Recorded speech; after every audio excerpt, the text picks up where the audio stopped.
الشارع لازمنا نحترموه ما نلوثوهوش. برشا عباد تلوث في الشارع. الشارع ملك الجميع. حريه شنو؟ يا اخي تعري روحك. انا عارف عمري 37 وتحبني نقعد لك نغفر لك هكا. انا نغفر لك وصلي عندي. محترمي روحك علاش تشعليني يعلم به ربي وانت معليش في روحك. عليه قالت لك انا حره بابا ما يكلمك ما يكلمكش ثم يعني بابا عنده زياده في الرجوليه كان ما كلمهاش. وتو البارح 6 شياب والله الشعر بيض قسما بالله.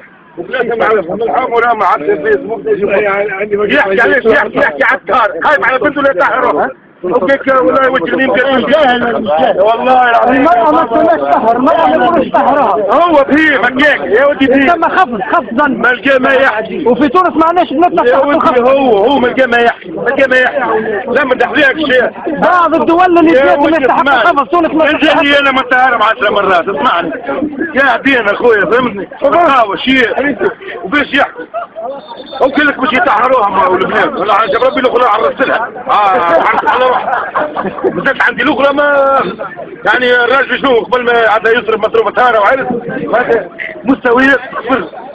ما جيت ما تحت انت يا جماعه عمري ما شفت فيه وقاعد في القهوه تحت تناقش في موضوع والله خايف من الطهاره سيدي انت حليت مشاكل كلها ربي تبدل تربيه اسلاميه ملتزمه مسكينه وتايبه لربي وديما مع التراويح تشوف خارجه من الجامع وحرص بالاخر انت فاسق وتشجع بالفسق انت فاسق وديوث هاي سيدي يحكي شنو اللي عندك ما عندك شيء لا دين لا مله لا اصل لا فصل حاجه والعربيه نحيلها الاسلام تخرج علينا صراحه لا تقول لي ثقافه لا تقول لي ثقافه شنو المرأة العربيه شنو تاريخها تاريخها نتاع هوبل نتاع هكا تعمل هكا شنو تاريخ المرأة العربيه تاريخ هذاك وجه الاسلام كرمها راتها انسانه شريفه نظيفه واقفه قبل شكلنا كنا عرب هوبل هو ايش كنا نعطوا في الحجر باين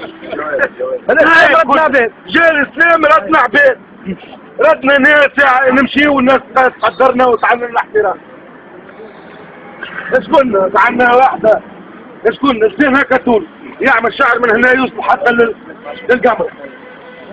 جاء ربي جاب لهم القران باش يبلعوا السلام نطلع انت عاربين الخمسه قال الله قال رسول الله بلع فمك ومازالوا يحبوا يحكوا والثقافه والحريه والديمقراطيه ونحن ما يجيش منه وكايه ونحن من هذا الى متى؟